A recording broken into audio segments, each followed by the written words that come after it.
Bismillahirrahmanirrahim. Assalamualaikum warahmatullahi wabarakatuh. Bismillahirrahmanirrahim. Allahumma salli ala Sayyidina Muhammad wa ala ali Sayyidina Muhammad. Segala puji bagi Allah subhanahu wa ta'ala, Rob semesta alam.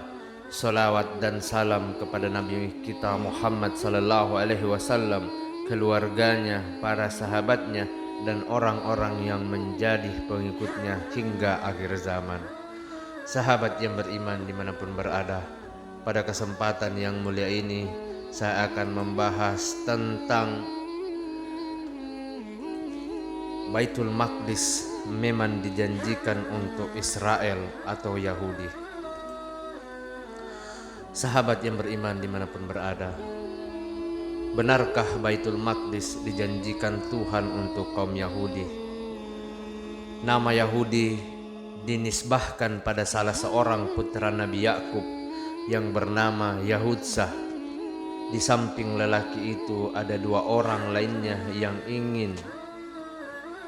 juga merupakan anak kandung sang Israel. Mereka adalah Nabi Yusuf alaihissalam, Benyamin, Ruben, Simeon, Lewi, Yehuda, Ishar, Zebulon dan Naphtali. Gad serta Azer, dari total 12 putra Yakub muncul 12 suku bangsa Israel. Bani Israel menerima persekusi dari rezim Fir'aun selama tinggal di Mesir.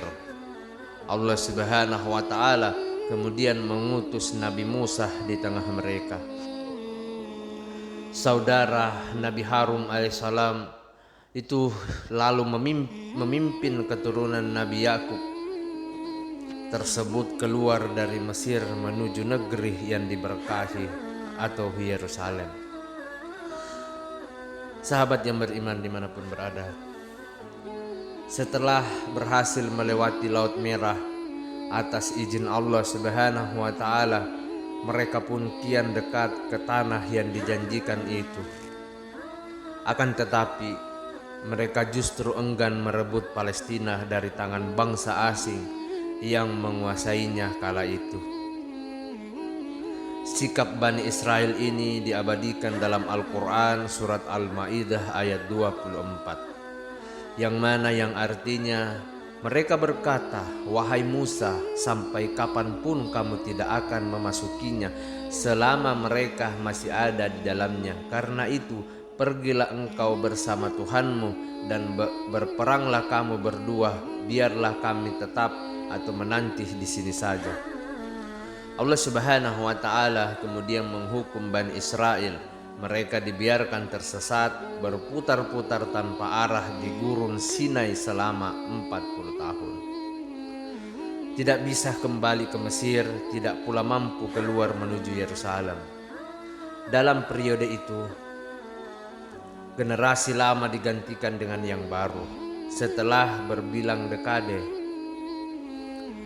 akhirnya Bani Israel bisa keluar dari padang pasir tersebut. Inilah yang terjadi pada masa Yusya bin Nun atau Yosua.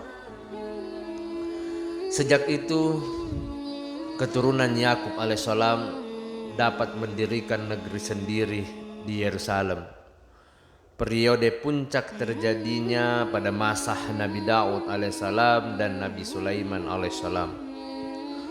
Wilayah kekuasaannya cukup luas, meliputi daerah sekitar Sungai Nil hingga sampai Sungai Eufrat di timur, serta Suria di utara. Sesudah wafatnya Nabi Sulaiman alaihissalam, peristiwa datang silih berganti. Akhirnya kerajaan Yudea menjadi kerajaan terakhir yang didirikan Bani Israel dengan beribu kota di Yerusalem. Sahabat yang beriman dimanapun berada, kota itu lantas diserbu Nebukadnezar dari Babilonia. Mulai saat itu mereka hidup tanpa tanah air. Pada tahun 550 sebelum Masehi, Raja Kores Agung mengalahkan Babilonia. Pemimpin dari Persia itu mengizinkan kaum Yahudi menghuni Yerusalem dan memperbaiki bangunan Baitul Maqdis. Kota ini kemudian jatuh ke tangan Romawi pada abad pertama Masehi. Kaum Yahudi memberontak terhadap imperium tersebut. Kaisar Roma tidak hanya memadamkan perlawanan tetapi juga menghancurkan Baitul Maqdis. Sahabat yang beriman dimanapun berada, sejak itu orang-orang Yahudi kembali tinggal bercerai-berai. Di antaranya ada yang bermigrasi ke Arab sehingga terdapat keturunannya yang sempat berjumpa dengan Rasulullah Sallallahu Alaihi Wasallam di Madinah. Sahabat yang mulia yang dimanapun berada, pada zaman era Islam, kaum muslimin dapat membebaskan Yerusalem pada era Khulafaur Rasyidin, Umar bin Khattab oleh Amirullah Mukminin tersebut. Kota ini dibuka untuk seluruh umat, tidak hanya Islam, melainkan juga Yahudi dan Kristen. Hingga abad ke-20, kekuasaan atas wilayah ini umumnya berada di tangan muslimin. Dalam kurun waktu ratusan tahun, bangsa Yahudi hidup tanpa tanah air.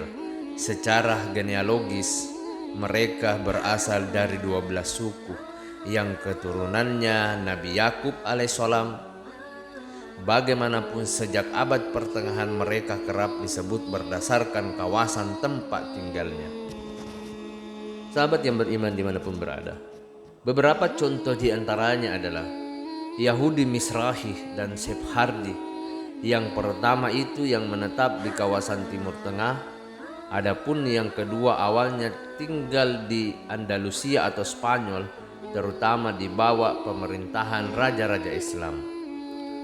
Sejak pecahnya Inkuisisi Spanyol pada abad ke-15, mereka pun pindah ke Turki, Afrika Utara ataupun Yunani. Sahabat yang beriman dimanapun berada, kemudian timbul pertanyaan, untuk siapa tanah yang dijanjikan? Ini yang menjadi pokok inti yang kita akan bahas. Terkait riwayat yang panjang dan rumit ini, apakah Yerusalem masih merupakan tanah yang dijanjikan Tuhan bagi mereka? Dalam Al-Quran surat An-Nabiyah ayat 105, Allah menegaskan jawaban yang artinya, arti ayat itu, dan sungguh telah kami tulis di dalam Zabur setelah atau tertulis di dalam Ad-Zikr, Laut Mahfuz, bahwa bumi ini akan diwarisi oleh hamba-hambaku yang soleh. Sebagian ahli tafsir mengartikan bumi ini sebagian tanah suci. Dengan demikian, Yerusalem itu ditegaskan oleh Allah Subhanahu wa Ta'ala akan diwariskan untuk hamba-hambanya yang soleh.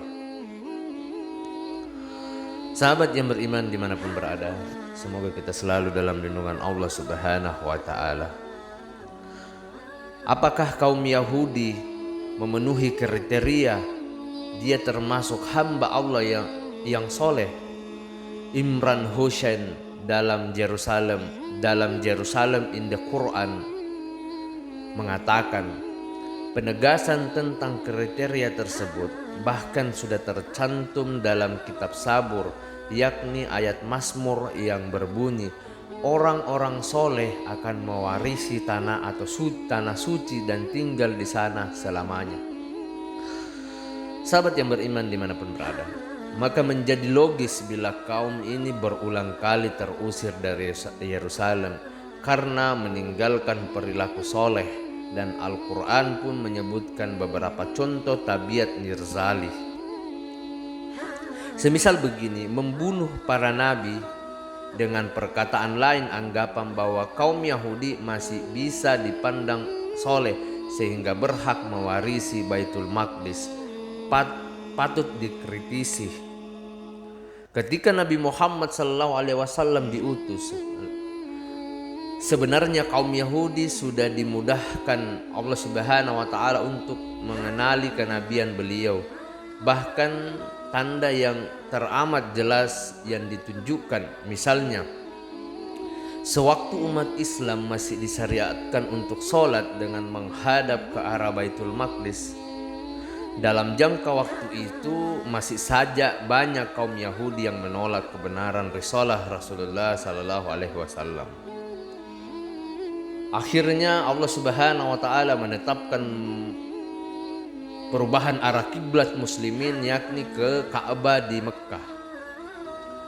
Sejak abad ke-20, gerakan Zionis internasional yang didirikan oleh Theodor Herzl tahun 1860 sampai 1904 berupaya merebut tidak hanya Yerusalem tetapi juga seluruh negeri di antara Sungai Yordan dan pesisir Mediterania, Palestina.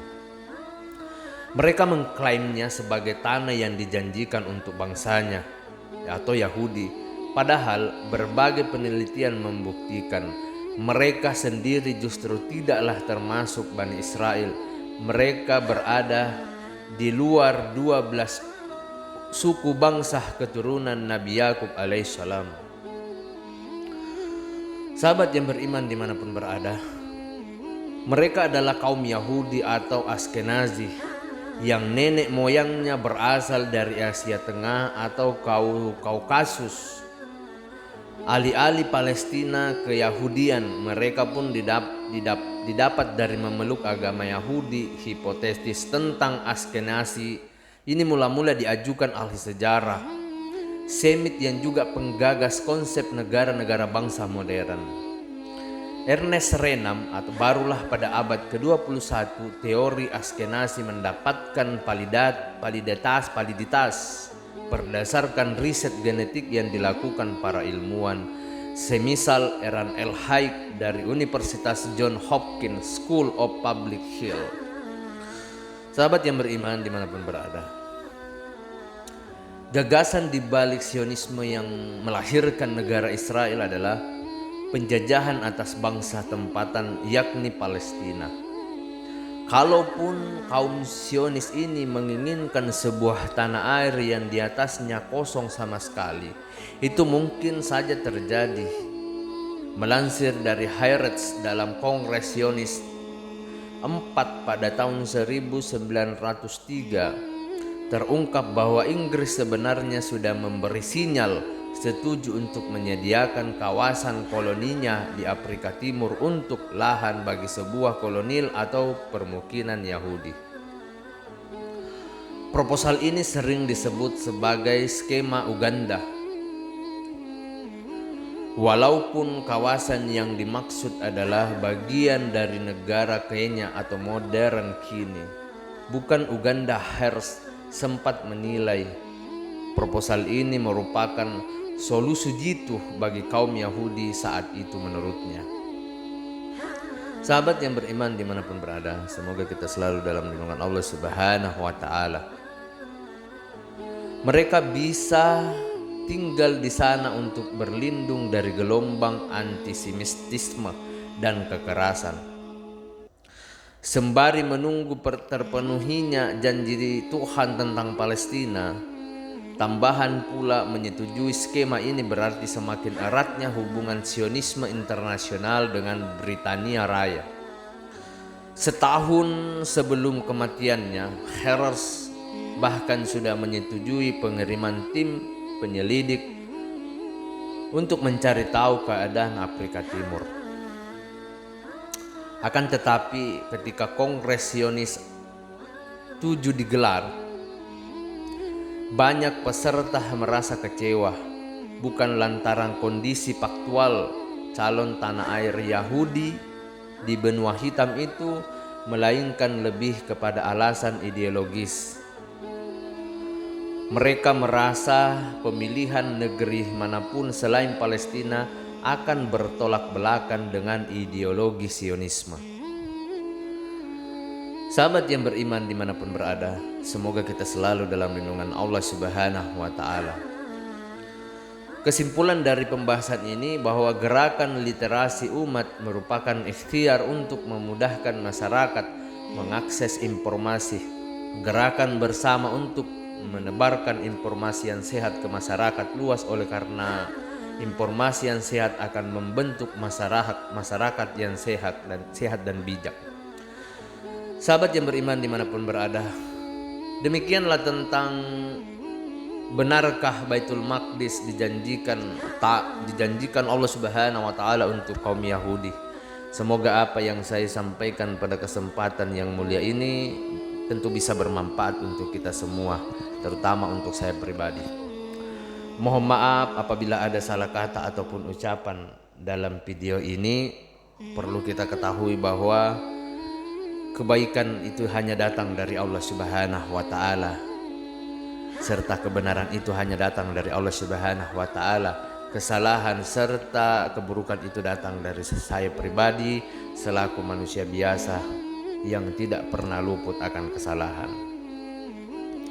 Akhir kata, subhanakallahumma wa bihamdika ashhadu an la ilaha illa anta astaghfiruka wa atubu ilaik.